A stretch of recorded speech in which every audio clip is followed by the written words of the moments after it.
तो है guys, welcome back to my YouTube channel. तो लेकर आ गया हूँ फिर से स्वेलो स्टार नॉवल 2 को, एपिसोड नंबर 7 को। तो चलिए शुरू करते हैं। तो जैसा कि अभी तक हमने पिछले एपिसोड में देखा कि लू फेंग हुआंग सिटी में आ चुका होता है और साथ ही में लू फेंग, मोलूसा और मोयू आगे बढ़ते जा रहे होते हैं और तभी वो एक बड़ी सिटी में आ जाते हैं, जिसको देखकर मोलूसा कहता है कि ये तो सच में बहुत बड़ा सिटी है और वहाँ पे माउंटेन्स और बहुत सारे बिल्डिंग्स होते हैं जो कि बहुत बहुत ज़्यादा बड़े होते हैं। और लू फेंग ने अपनी ब्रेथ से सारे के सारे सिटी को सेंस कर लिया होता है और उन्हें इन सब के यहाँ पे अरे के बारे में भी पता होता है और यहाँ पे उन्हें पता चलता है कि फ्लाइंग करना बिल्कुल ही मना है। जिसके बाद लू फेंग कहता है चलो हमें यहाँ पे रहने के लिए कोई जगह देखनी होगी। जिसके बाद मोयू उसको आगे पहुँचाने लगता है, कहता है चलिए मैं आपको रास्ता दिखाता हूँ। अब वहाँ पे वो लोग तो वॉर्ड शटल को यूज़ नहीं कर सकते हैं, जिसके कारण उन्हें वहाँ पे फ्लाई करके ही जाना पड़ता है। इसके लिए उन्हें बहुत समय लग जाता है।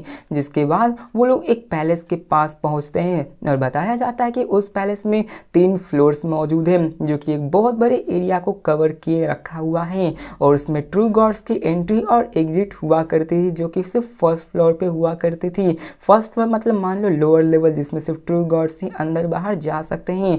वैसे ही सेकंड फ्लोर भी होता है और थर्ड फ्लोर भी, जो कि सबसे हाईएस्ट फ्लोर होता है। जिसके बाद मोयू यहाँ पे इंट्रोड्यूस करते हुए कहता है कि हुआंग सिटी में आपको एक रेसिडेंस बाय करने के लिए यहाँ पे आपको केओस प्लेस में ही रहना पड़ेगा। फर्स्ट फ्लोर केओस हॉल में रिसेप्शन है ट्रू गॉड्स की। ट्रू गॉड्स यहाँ पे आसानी से फ्री में रह सकते हैं, लेकिन उनको हर साल में एक केओस क्रिस्टल देना पड़ता है। अब देखा जाए तो एक केओस क्रिस्टल ट्रू गॉड्स के लिए बहुत ही ज़्यादा होता है, क्योंकि उनकी पावर लेवल इतनी ऊपर नहीं होती। वो फ्री में रह सकते हैं, लेकिन साल में एक केओस क्रिस्टल देना पड़ता है।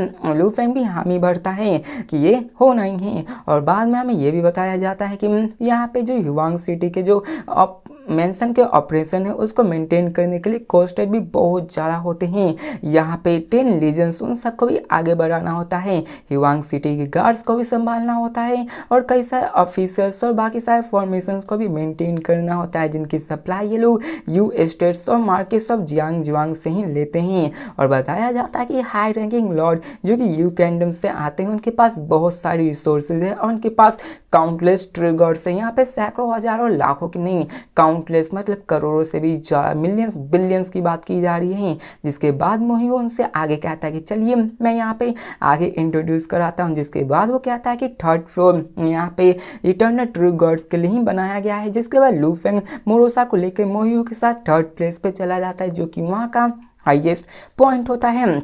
और दिखाया जाता है कि लू फेंग जैसे ही वहाँ पे आता है, वहाँ पे 2 ऑफिसर बहुत ही जल्दी वहाँ पे आ जाते हैं। उनके सामने झुकते हुए कहते हैं कि मैंने डिवाइन मोनार्क को देखा है और हम लोग आपकी रिस्पेक्ट करते हैं। अब दिखाया जाता है कि लू फेंग की तो पावर इटर्नल ट्रू गॉड्स की लेवल की होती है, इसी कारण वो लोग इतनी इज्जत के साथ दे रहे हैं। जिसको देख कर लू फेंग भी कहता है कि मैं यहाँ पे हुआंग सिटी में टेम्प्रेरी रहने वाला हूँ, इसलिए मुझे यहाँ पे रहने के लिए कोई जगह चाहिए। तो इसके साथ ही हमें वहाँ पे एक फैट ऑफिसर को दिखाया जाता है जो कहता है गॉड किंग, यहाँ पे इटर्नल ट्रू गॉड्स आप हैं और यहाँ पे हम लोग हुआंग सिटी में आपके रहने का बंदोबस्त करने वाले हैं, जो कि यहाँ पे केओस रून के बगल में ही सेंट्रल बेल्ट में रहने वाले हैं, जहाँ पे आप बड़े आराम से केओस को भी महसूस कर सकते हैं। अब बताया जाता है कि यहाँ पे इटर्नल ट्रू गॉड्स को रून्स ऑफ केओस में इसलिए रखा जाता है क्योंकि वहाँ पे बहुत ही क्लियरली उन्हें सेंस किया जा सकता है और नेचुरली इटर्नल गॉड्स इसी को तो चाहते हैं, उन केओस को फील करना। और बताया जाता है कि रून्स ऑफ केओस में बहुत सारे नंबर्स ऑफ केओस क्रिस्टल्स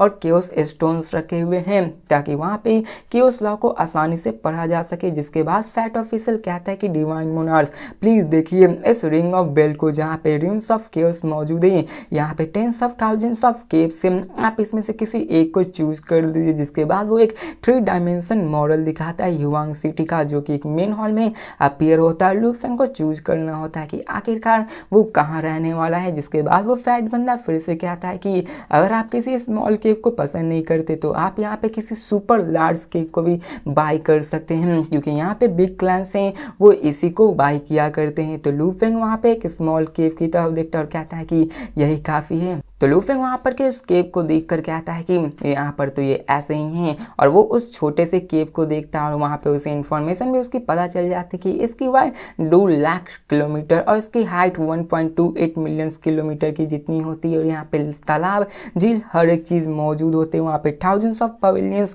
और हॉल्स मौजूद है। समझ लो तो ये तो अलग ही यूनिवर्स की जैसा हो गया, लेकिन अभी के अनुसार ये यूनिवर्स बहुत ही छोटा है। यहाँ पहाड़ भी मिलियंस ऑफ किलोमीटर्स के लंबे हो रहे थे। अब इसे देखकर फैट ऑफिशियल कहता है कि ये केव बहुत ही छोटा है। यहाँ पे इटर्नल ट्रूगर्स अगर अपने ट्रू बॉडी को रिवील करेंगे तो यहाँ पे थोड़ी सी भीड़ लग सकती है। तो लू फेंग स्माइल करते हुए कहता है इनफ इज इनफ, जिसके बाद वो भी कुछ नहीं बोलता है। जो कि लू फेंग ने चूज किया उसे वो दे देता है, और यहाँ पे पता चलता है कि उसका दाम केओस आर्मर नंबर 930 नाम होता है, और दाम 500 कॉस्मिक सैंड्स के बराबर होता है। जिसके बाद लू फेंग वहाँ पे उसे 500 पीसेस ऑफ कॉस्मिक सैंड्स दे देता है, जिसके बाद वो उस रूम को ले लेता है। और यहाँ पे हमें बताया जाता है कि लू फेंग ने उस स्मॉलर केव को इसलिए चूज किया क्योंकि वो उसके पास अभी ज़्यादा कॉस्मिक सैंड्स नहीं थे, और उसके लिए अभी वो काफ़ी थे, वो अभी बहुत ही बड़ा था। जिसके बाद हमें दिखाया जाता है उसी स्किनी ऑफिसर को, जो कहता है प्लीज़ मुझे आप कहिए डिवाइन मोनार्क साहब, मैं आपको क्या नाम से बुलाऊं।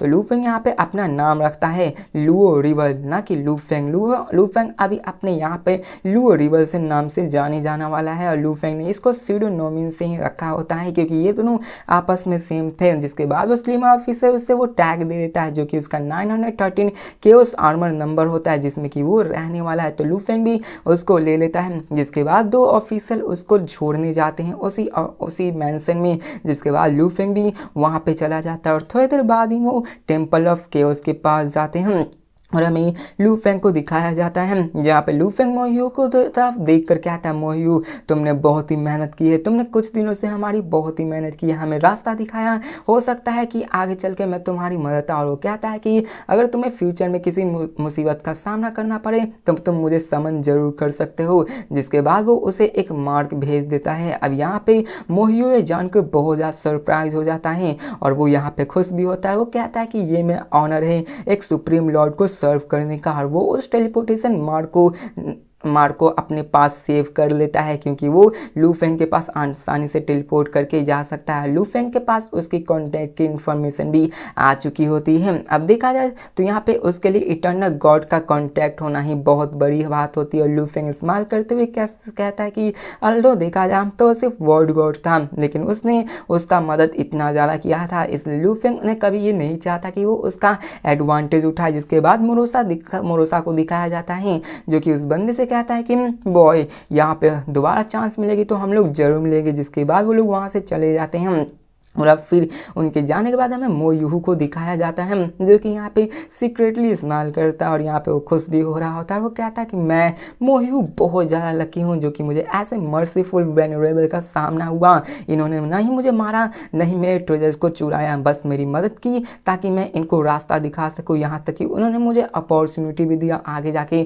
मदद मांगने के लिए। ये तो बहुत ही अच्छी बात है, ये मेरे लिए एक ट्रेजर से कम नहीं है। जिसके बाद मोयूहू अपने फ्लाइंग बोट को लेकर अपने घर की तरफ निकल जाता है, और कहता है चलो देखते हैं कि मेरे वो 3 बच्चे आखिर किसी मुसीबत में तो नहीं पड़े। जिसके बाद वो वहाँ से निकल जाता है, और अब फिर हमें सीन चेंज कर मोरोसा को दिखाया जाता है, जहाँ पे वो लू फेंग से कहता है मास्टर आपने तो अपना नाम लुओ है रख दिया है, आखिर मेरा नाम क्या होगा। तो लू फेंग उससे कहता है तुम्हारा नाम रोसा होगा, मतलब मोरोसा। तो रोसा मुंह हटा दिया रोसा, तो मोरोसा भी कहता है ठीक है। अब दिखाया जाता है कि वो लोग केओस रूइन के पास जाने लगते हैं, और थोड़ी देर बाद ही वो उस केव के सामने भी अपीयर हो जाते हैं, और लू फेंग उस केव के सामने खड़ा होता है और कहता है चलो हम लोग यहाँ पे आ चुके होते हैं। और यहाँ पे दिखाया जाता है कि वो केव सच में बड़ा होता है, धरती के मुकाबले दिखा जाए तो बहुत ही बड़ा था। और लू फेंग कहता है कि यहाँ पर तो और भी सीक्रेट पैटर्न्स इनग्रेव हुए हैं, और यहाँ पे चाहो तब तो लाइट अप भी हो रखे हैं। यहाँ पे कई सारे सीड फॉर्मेशन और फॉर्मेशन चेंज भी लगे हुए हैं, जो कि यहाँ के mist heaven and earth power को और भी बढ़ा रही है। जिसके बाद लू फेंग इन सबको देखकर थोड़ा सा सेटिस्फाइड हो जाता है, क्योंकि ये उसके लिए अच्छी प्लेस होने वाली थी कल्टिवेशन करने के लिए। अब मोरोसा भी उससे कहता है कि आखिरकार यहाँ पे 500 पीसेज में वो क्या करेंगे, ये तो फॉर्मेशन बहुत ही गरीबी, ये अच्छे से फॉर्मेशन भी नहीं है। तो लू फेंग कहता है कि कोई बात नहीं, हम लोग यहाँ पे अभी नए हैं। जिसके बाद वो लोग उस केव में जाने लगते हैं, और फिर वो लोग अपने पहाड़ पे जाते हैं, वहाँ पर वो लोग बैठ जाते हैं, और वो कहते हैं चलो यहाँ पे हम लोग अभी टेम्परेरी रहने वाले ही हुआंग सिटी में। तो मोरोसा भी उस केव को पसंद करता है, और कहता है कि हाँ ये हमारा पहला दफ़ा है कि हम लोग ओरिजिन कॉन्टिनेंट में आकर रह रहे हैं। तो लू फेंग भी अपनी आंखों से उसकी तरफ देखता है और कहता है हाँ तुमने सही कहा, था और वो उससे कहता है कि यहाँ पे तुम किसी एक को चूज कर सकते हो क्योंकि यहाँ पे 1000 बिल्डिंग्स मौजूद हैं, लेकिन ये मेन बिल्डिंग मेरा होने वाला, मेन बिल्डिंग को छोड़कर तुम किसी भी बिल्डिंग्स को चूज कर सकते हो। तो मोरोसा भी वाइन पीते हुए कहता है फिर तो मैं अपने मास्टर के सबसे करीब वाले हाउस को ही चूज करूंगा। तो लूफिंग कहता है कि ये अब तुम पे है कि तुम क्या करना चाहते हो, तुम प्रोटेक्ट करना चाहते हो या फिर नहीं। लूफिंग भी वहाँ लॉ ऑफ केओस को सेंस कर रहा होता है और दूसरी तरफ बिजली भी गरज रही होती है। लूफिंग यहाँ पे सेटिस्फाइड हो रहा होता है और वो देख पा रहा होता है कि चारों तरफ लॉ ऑफ केओस भी मौजूद है। और लूफिंग सोचता है कि यहाँ पे जब मैं ओरिजिन कॉन्टिनेंट में पहली बार आया था तो मैंने यहाँ पे आते ही लॉ ऑफ केओस को महसूस कर लिया था। मैं यहाँ पे सिंपली उसको मैनिफेस्ट कर पा रहा था अपनी खुली आंखों से ही और ये मेरे लिए बहुत ही अच्छी जगह होने वाली है। और आप ये समझ लो कि लूफिंग यहाँ पे जन्म लेता तो लूफिंग की कल्टीवेशन स्पीड और भी ज़्यादा बढ़ चुकी होती क्योंकि यहाँ पर जो लॉ ऑफ केओस है, मतलब जितने भी लॉज है वो बहुत ही क्लियरली फील होते अपनी नेकेड आई से भी, जहाँ पे अपने ओरिजिनल यूनिवर्स में ऐसा नहीं होता था, उसे फील करना पड़ता तभी वो आपके अंदर आ सकती थी। यहाँ पे लूफिंग बहुत ही कॉन्फिडेंट था कि ऐसे इन्वायरमेंट में मुझे किसी ट्रेजर की ज़रूरत नहीं है, मुझे बस समय की ज़रूरत है ताकि मैं अपने लॉ ऑफ केओस को डेफिनेटली सीख सकूं। जिसके बाद वो कहता है चलो